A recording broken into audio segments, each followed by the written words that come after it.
classiques qu'on nous pose quand on vient de voir sur est-ce que j'ai pas intérêt à me verser un salaire faible ou pas de salaire du tout et plutôt beaucoup de dividendes. La première réponse à apporter, c'est que dans la mesure où on travaille dans la société, quelle que soit sa forme, la rémunération de celui qui travaille doit être en salaire. Hein. Et c'est important parce que, bon, ça paraît logique, dans la mesure où il y a un travail, la rémunération du salaire, le dividende n'étant la rémunération que du capital investi. Donc, il n'y a aucune raison de verser beaucoup de dividendes à un dirigeant si peu de capital est investi. Une première chose, c'est la logique économique de l'entreprise. La deuxième chose, c'est que, je vais le préciser après, mais la, en matière de droits sociaux, en matière de charges sociales, on échappe dans cette mesure aux charges sociales sur les dividendes, alors qu'on a évidemment des charges sociales sur le salaire. Et donc, il est toujours tentant, et c'est pour ça que les dirigeants posent la question, il est toujours tentant de se dire, je me verse beaucoup de dividendes, je me rémunère essentiellement en dividendes pour éviter de payer des charges sociales. Alors, c'est un raisonnement qui est dangereux parce que depuis quelques années, il y a ce qu'on appelle l'abus de droit social, comme il existait l'abus de droit ou comme il existe toujours l'abus de droit fiscal depuis 30 ans. L'abus de droit social est plus récent, mais il autorise l'administration sociale, donc les URSSAF, ces organismes sociaux, à considérer que tout montage qui viserait à échapper au paiement des charges sociales est un montage abusif, dont la sanction est évidemment le paiement des charges sociales, plus une amende qui s'élève à 80% des charges sociales éludées. Donc, typiquement, comme la règle est assez récente et que les organismes sociaux n'ont peut-être pas tout à fait l'habitude de mettre en œuvre ce mécanisme d'abus de droit social, pour l'instant, je pense qu'il n'y a pas beaucoup de redressement. Et il est probable qu'à l'avenir, les administrations sociales contestent de plus en plus les montages qui consistent à se dire je me paye peu ou pas de salaire et je me rémunère essentiellement en dividendes. Donc, il faut vraiment être attentif à ça. Il y a des moyens de sanction qui existent. Et la deuxième chose auquel il faut penser, c'est que, comme toujours, le législateur ayant, même si c'était un train de retard, identifié ce problème de paiement par les dirigeants essentiellement dividendes et assez peu en salaire, a mis en place un mécanisme automatique d'imposition des dividendes aux charges sociales. Parce qu'il y a un peu une aberration juridique. Hein. On ne voit pas comment on peut soumettre des dividendes aux charges sociales, puisque les dividendes, c'est la rémunération du capital et du travail. Néanmoins, dans les SRL, et dans les SRL uniquement, la loi prévoit que tout dividende qui est versé et dont le montant dépasse 10% du capital et des comptes courants, hein, la somme du capital et des comptes courants, dès lors que les dividendes dépassent 10% du capital et des comptes courants, les dividendes sont soumis aux charges sociales et sont soumis au même taux de charges sociales, au même régime de charges sociales que si c'était du salaire. Donc c'est un moyen légal de rattraper l'optimisation qui a pu être faite par un dirigeant en se payant essentiellement en dividendes et non pas en salaire. Donc, on a cette contrainte-là dans les SRL. En revanche, dans les SAS, on n'a toujours pas, enfin, heureusement, et on n'en aura pas probablement longtemps, cette règle qui prévoit donc des charges sociales sur les dividendes. Donc ça aussi, c'est un enjeu de réflexion. Charges sociales dividendes, je vous ai dit, l'enjeu, c'était il faut rémunérer normalement un salarié ou une personne qui travaille avec un salaire. Le dividende ne devait être que le complément de la rémunération et ça vient rémunérer le capital. Et de toute façon, dans les SARL, pas dans les SAS, mais dans les SARL, on a également des charges sociales de dividendes au-delà de 10% du montant du capital et du compte courant. Donc aujourd'hui, cette question devrait moins se poser. Alors, elle se pose toujours parce que souvent les clients ne connaissent pas la règle, donc il faut leur expliquer.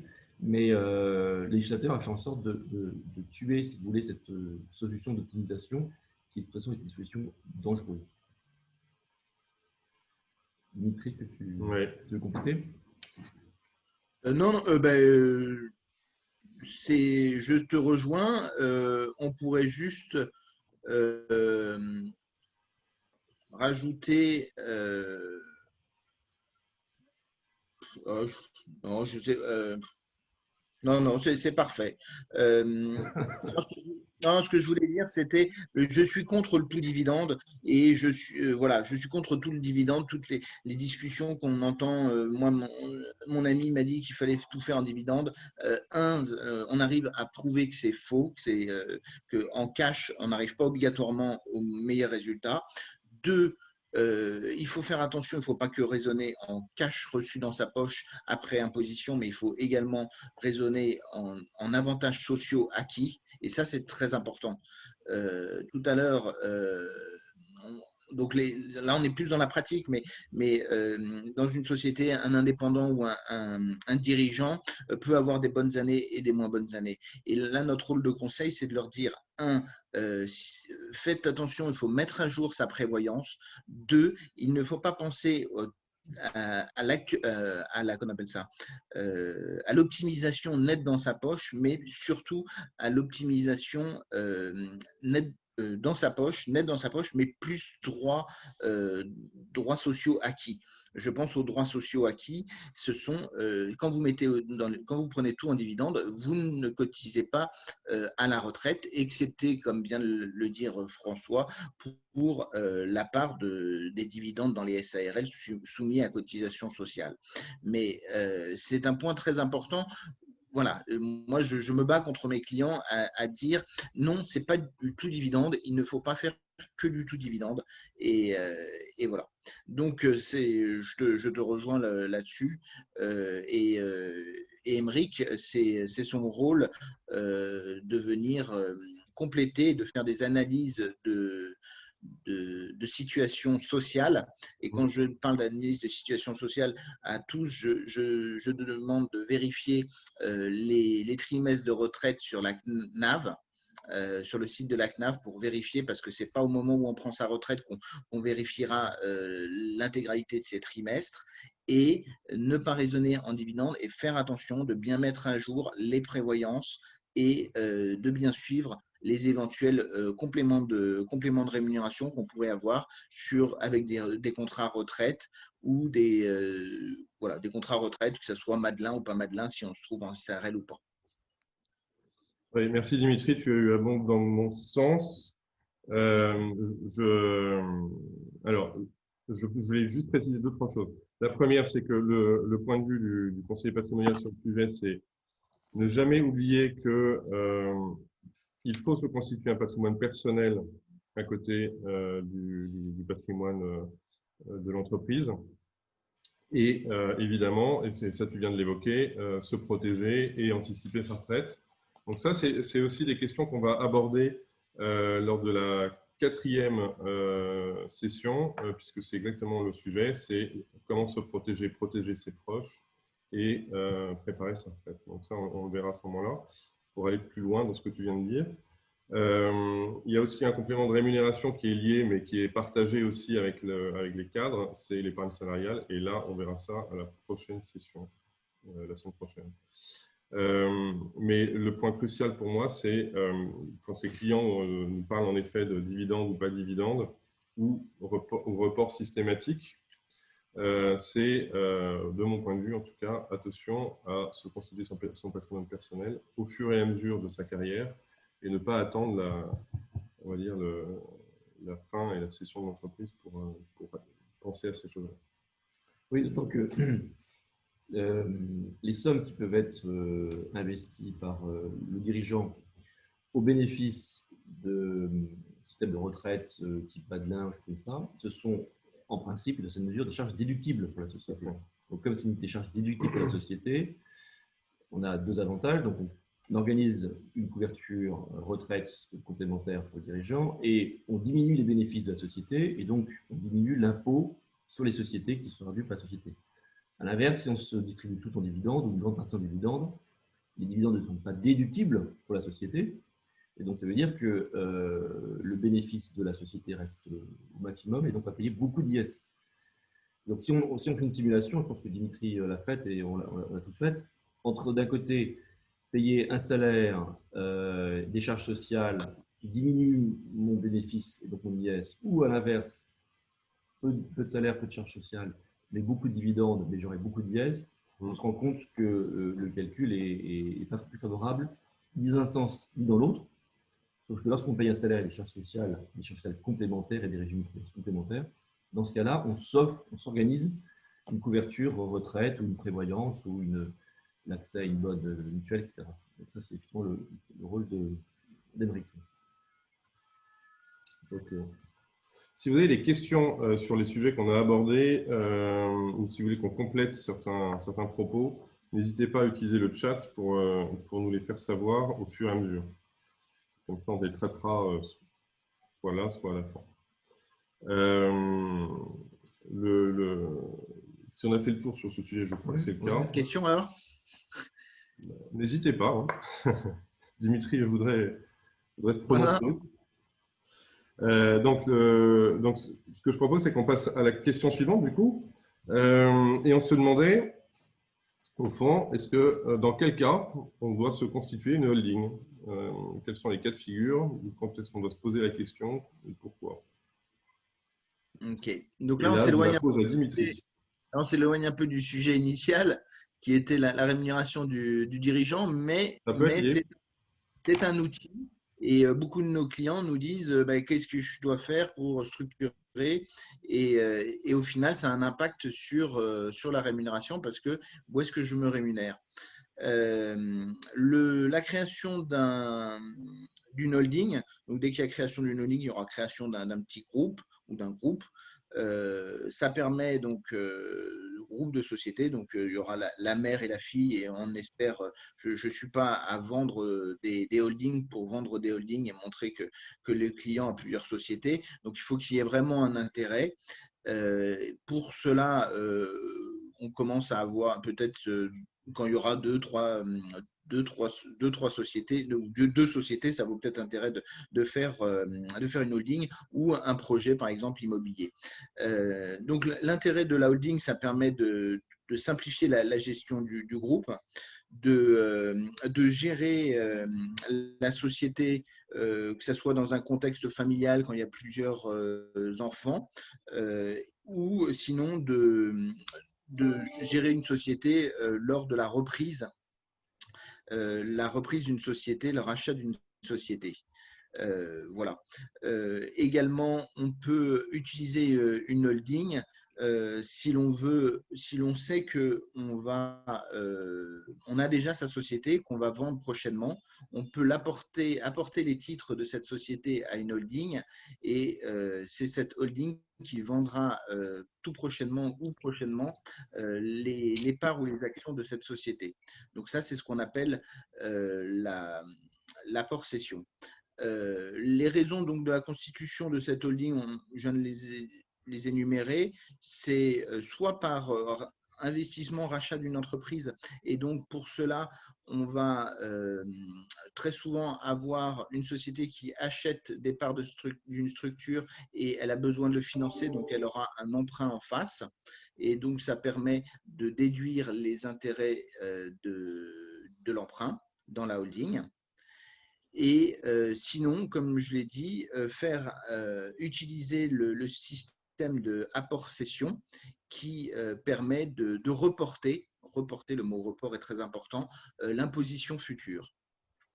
Voilà. Les holdings, dans la pratique, peuvent être soit animatrices ou non. Animatrices, on va dire qu'il y aura un contrat de prestation de services conclu entre les deux sociétés ou les trois sociétés, s'il y a plusieurs sociétés dans le groupe, pour un service rendu. Voilà. Et sinon, à l'inverse, des transferts d'argent peuvent se faire également par versement de dividendes. Donc, la fille peut verser des dividendes à sa mère.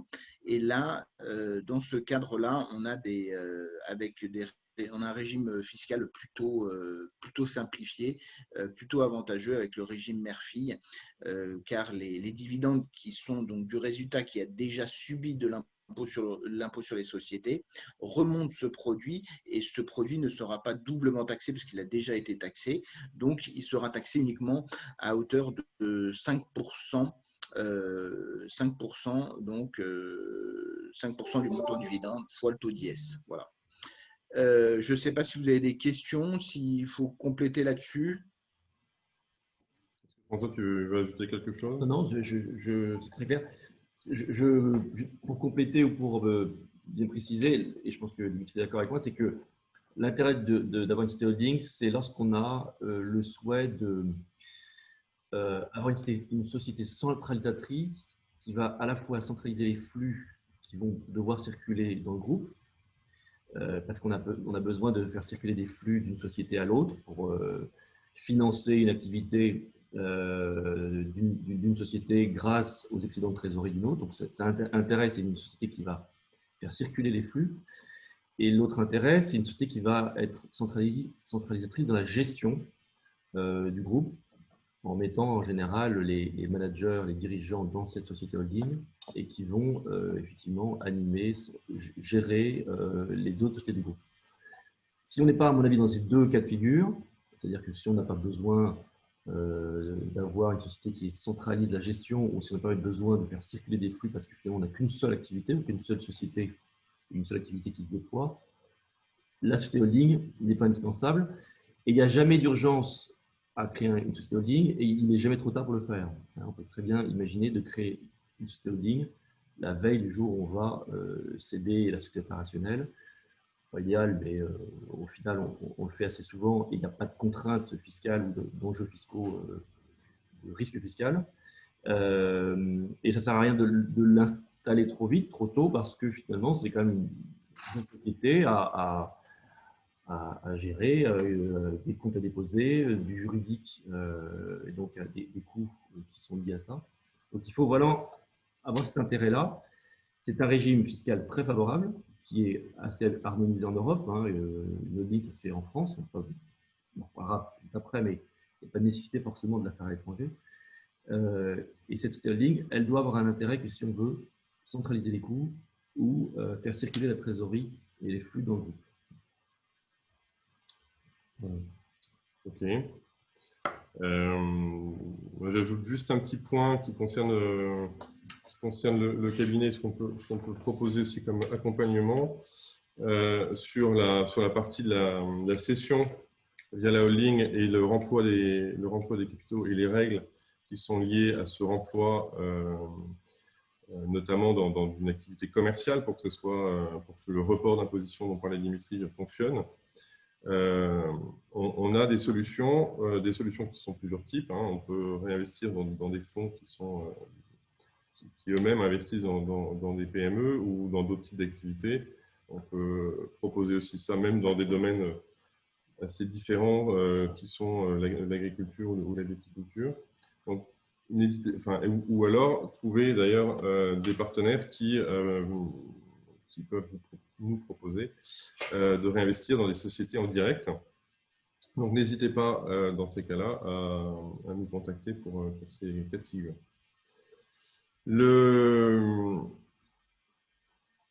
Sauf s'il y a des questions, le point suivant, c'est qu'est-ce qui se passe en fait en termes de cession si je n'ai pas constitué ma holding. Et là, je me tourne vers François. Oui, donc l'enjeu, il est fiscal, mais pas seulement.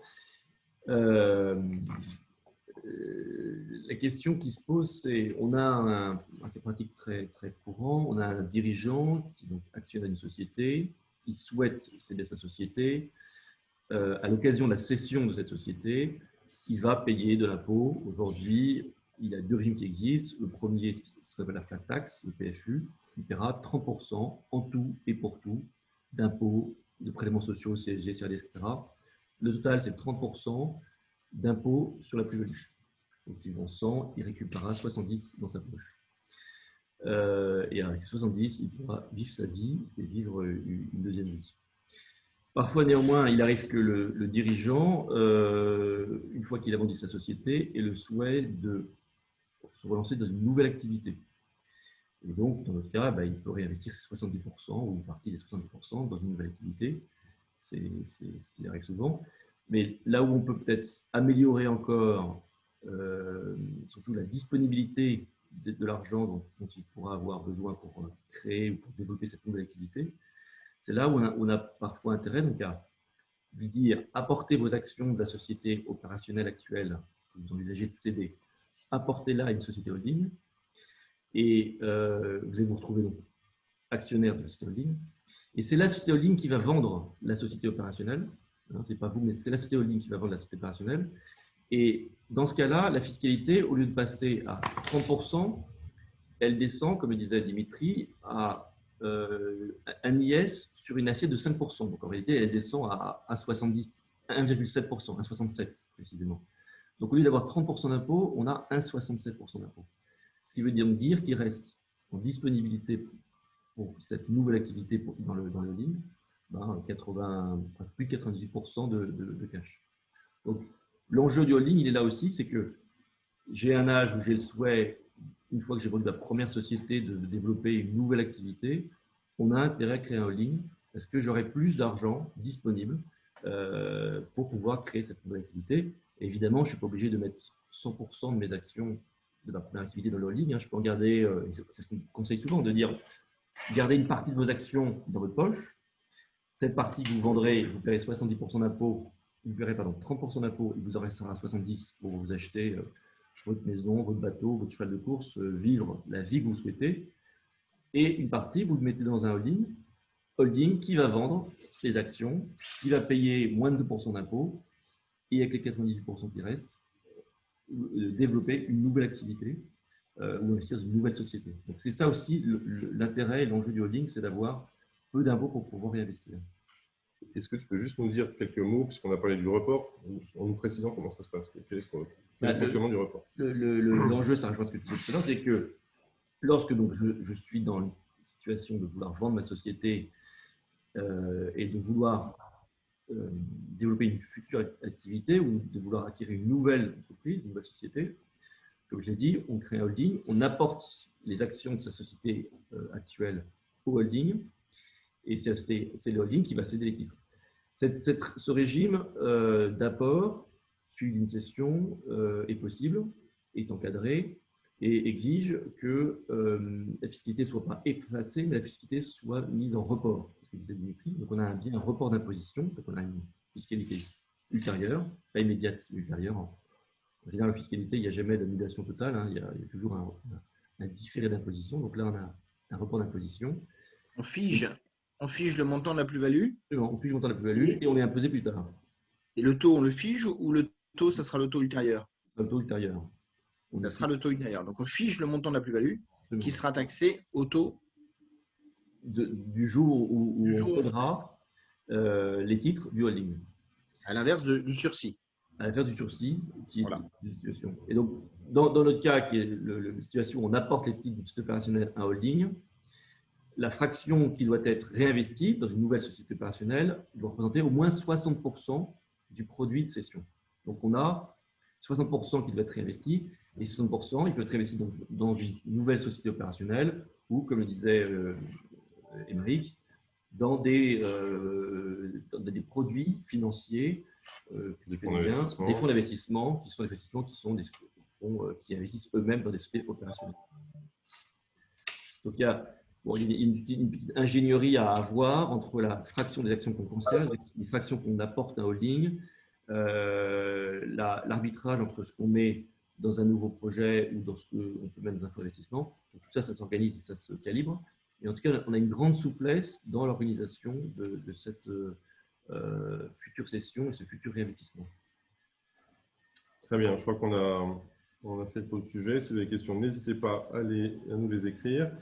Et puis, une question qui revient de temps en temps. Oui, souvent. C'est, compte tenu de la fiscalité française, est-ce que je n'ai pas intérêt à implanter ma société à l'étranger? Alors, d'abord, je vais dire quelque chose qui n'est pas très populaire, mais en matière de fiscalité des entreprises, la France n'est pas, je parle de fiscalité des entreprises, la France n'est pas pire qu'ailleurs. On a un régime fiscal en France avec un taux d'IS qui est comparable aux autres pays de l'Europe. On a des régimes, comme on en a parlé avec Dimitri et Eric, d'exonération, de quasi-exonération des plus-values sur les cessions dans les holdings, de quasi-exonération des dividendes dans les holdings. Et tout ça, c'est assez harmonisé en Europe. Donc, il n'y a pas de raison de penser que la fiscalité des entreprises est moins chère au Luxembourg ou en Angleterre, même si l'Angleterre est de moins en moins en Europe. Donc, en Europe, le régime est assez faible et assez harmonisé. C'est une première chose. Donc, il ne faut pas se dire je vais créer une société à l'étranger pour payer moins d'impôts. D'autant que l'inconvénient de ce projet, c'est qu'il faut avoir une société à l'étranger si vous avez un projet à l'étranger.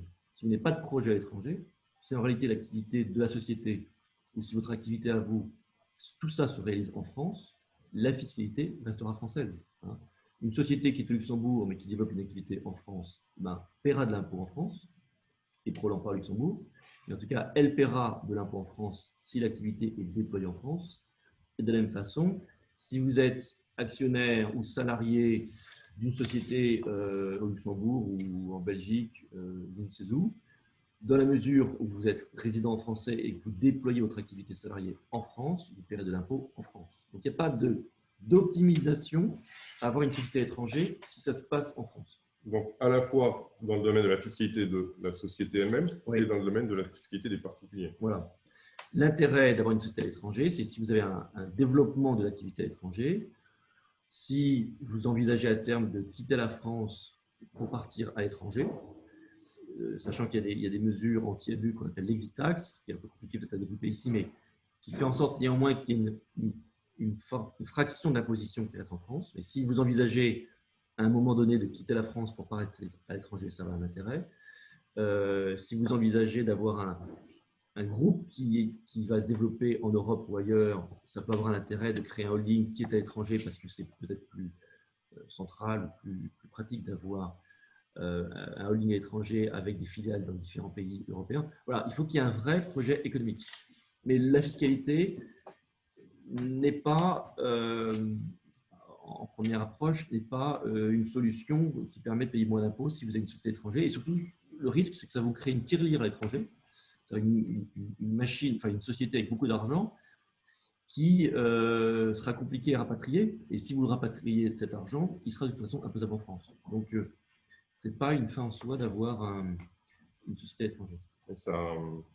Ça rejoint la règle fondamentale qui est qu'on ne prend pas de décision pour de l'exclusivement fiscal. On a certainement d'autres paramètres à considérer d'abord et le fiscal vient après. Absolument. Dimitri, tu voulais ajouter quelque chose? Non, c'est très clair. Très clair. Très bien. On a fait le tour de nos questions. Je n'ai pas vu beaucoup de questions apparaître, mais j'imagine que vous en avez. C'est le moment de vous exprimer. Donc, je vous propose de brancher vos micros et de nous les poser de vive voix si vous en avez, ce que j'espère. Je laisse juste une seconde. Sinon, s'il n'y a pas de questions, peut-être que Dimitri, on avait évoqué ensemble un graphe ou un calcul où c'est peut-être compliqué de le diffuser à l'écran, mais où tu… Si, tu peux le diffuser si tu veux. Alors, est-ce qu'on l'a Mec, pardon. Mec, tu l'as reçu, donc tu peux le diffuser si tu veux, mais c'est uniquement pour présenter pour matérialiser ta présentation sur avantages ou inconvénients du choix SARL ou SAS. Voilà. Donc, j'ai envoyé une présentation pour une personne qui serait éventuellement, donc qui relèverait de la CIPAV, donc c'est uniquement des consultants et éventuellement des architectes, voilà, et on peut voir la différence de coûts et les avantages et inconvénients entre les deux formes de société, parce que comme François l'a dit, il y a deux formes de société, mais à l'intérieur, chacune de ces formes de société impose un régime social du dirigeant différent. Alors, on a l'écran, donc tu peux peut-être vous avez le fichier à l'écran. Donc, si on va le prendre d'en haut vers le bas. Qu'on soit en SARL ou en SAS, il n'y a aucune couverture Pôle emploi pour le gérant majoritaire ou le président de SAS ou le directeur général. La mode de rémunération, l'un s'appelle un prélèvement de gérance en SARL, donc ça veut dire qu'on prélève comme on veut, il n'y a pas de formalisme, il n'y a pas de bulletin de paye. si pendant un mois la trésorerie de la société ne permet pas de se rémunérer, ben, on ne prend rien. Alors qu'en SAS, là, il y a un formalisme, c'est un bulletin de paye et il faut effectuer ce bulletin qui pourrait être un coût supplémentaire. Là, j'ai pris une rémunération de 60 000 euros brut. 60 000 euros brut en SARL, ça fait 60 000 euros net. Il n'y a pas de distorsion comme on pourrait le connaître sur un bulletin de paye. Donc, le coût, donc ça doit être proche de ce que disait François. Le coût total revient à 87 000 euros, le coût total pour l'entreprise. Et donc, si on essaye de voir l'équivalent en SAS, donc 60 000 euros, ça fait un 42 000 net. Vous allez me dire, moi, je n'ai pas envie de comparer 60 000 euros brut, mais j'ai plutôt envie de comparer ce que j'ai en net dans ma poche. Donc, on va directement aller dans la V2. Donc, pour un 60 000 net dans la V2, il faut un 78 000 brut. Là, on n'a plus des cotisations personnelles donc attachées à la personne, mais on a des charges salariales et des charges patronales. Et le coût total reviendrait pour avoir un 60 000 euros net en SAS de 110 000, donc un delta de 23 000. Et donc, ce delta est significatif. Voilà. Ce qu'il faut savoir, c'est que plus la rémunération augmente, plus le delta va augmenter. Voilà. Juste pour une information, pour un avocat, parce que donc après toutes les caisses sont différentes, mais pour un avocat qui aurait une rémunération supérieure à 4 fois le PASS, et ben là on arrive à un taux de cotisation. Non, 6 fois le pass, pardon. On arrive à un taux de cotisation, ça fait à peu près 200 000 euros de rémunération. On arrive à un taux de cotisation qui est proche de 10% pour tout euro gagné en marginal. Donc, ce qui prouve que à la fin, le taux de cotisation baisse fortement. Donc, je reprends après les avantages et inconvénients. Et là, ça va rejoindre un peu la partie de François. Donc, pas de formalisme, ça on l'a dit. J'ai tout à l'heure parlé des cotisations minimum qui est un frein en SARL, alors qu'en SAS, ce n'est pas, tant que vous n'avez pas de salaire, vous n'avez pas de cotisation. En SARL, vous n'avez pas de liberté statutaire, donc les statuts seront tous les mêmes pour toutes les SARL, alors que ce que disait François, il y a une liberté statutaire en SAS, on peut faire tout ce qu'on veut dans sa SAS. Dans les deux formes de société, on peut mettre un pacte d'actionnaires, et là où ça devrait être en rouge, mais c'est en noir, c'est les dividendes sont soumis à cotisation personnelle en SARL, alors que aujourd'hui, au jour où on se parle, en SAS, ça ne l'est pas. Et maintenant, avec le delta de cotisation, du montant de cotisation, il faut regarder ce qu'on a en garantie sociale. C'est ce qui est le plus important. URSSAF, c'est les allocations familiales, même coût, même garantie. Assurance maladie, alors il faut regarder profession ou caisse par caisse, mais c'est même coût, même garantie, excepté pour, là on est dans la CIPAV, excepté pour les femmes avec les congés maternité, la couverture en SARL est un peu moins bonne. Voilà. Donc, arrivent après des contrats Madelin en SARL qui permettent d'augmenter ces garanties et d'arriver à des garanties équivalentes, voire meilleures. Et en matière de retraite, je ne vous annonce pas que le régime de retraite général est en difficulté. Et donc, celui des gérants majoritaires n'est pas meilleur. Donc, moins bon que zéro, ça fait à peu près zéro. Et donc, l'intérêt d'avoir des contrats Madelin qui permettent d'augmenter l'efficience des garanties sociales. Voilà. Ça, c'est la présentation rapide que l'on propose aux clients. Voilà. C'est une bonne synthèse. Merci Dimitri. En effet, c'est assez c'est clair. C'est une belle preuve un beau rappel de ce qu'on s'est dit ce matin. Alors, je reviens là. Je redonne juste quelques instants la parole à nos auditeurs si vraiment on pouvait répondre à quelques questions complémentaires à ce qu'on s'est dit ce matin. ou sinon tout a été clair, et dans ce cas-là, je m'en réjouis. On a sur le timing 5 minutes, donc c'est encore possible.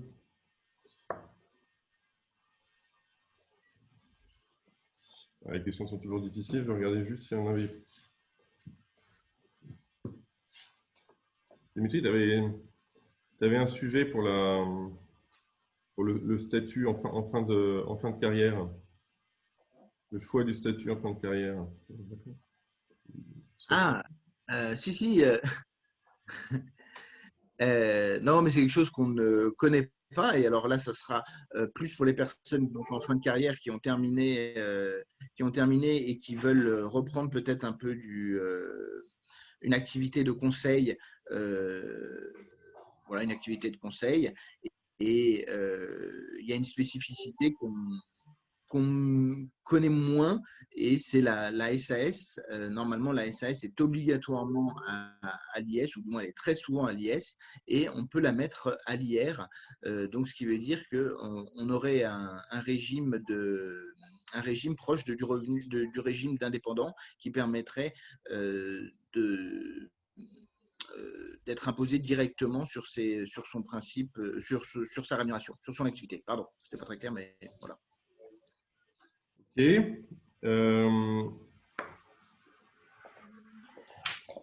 Tu as d'autres… Non. Ok. Si on a été clair, je vous remercie tous d'avoir… D'abord, je remercie mes invités d'avoir brillamment présenté ce sujet, d'avoir accepté d'intervenir. Et puis, je vous remercie tous aussi d'y avoir participé. Je rappelle juste, pour ceux qui veulent et qui peuvent, que la semaine prochaine, donc le 23, à la même heure, 8h30, on recevra Christelle Burezi, donc de RS, qui est mon partenaire, en l'occurrence, concernant l'épargne salariale. Et on va pouvoir approfondir ce sujet. Voilà. Voilà, donc je vous remercie. Je vous souhaite tous une bonne journée et à très bientôt. Merci, au revoir. Bonne journée. Au revoir.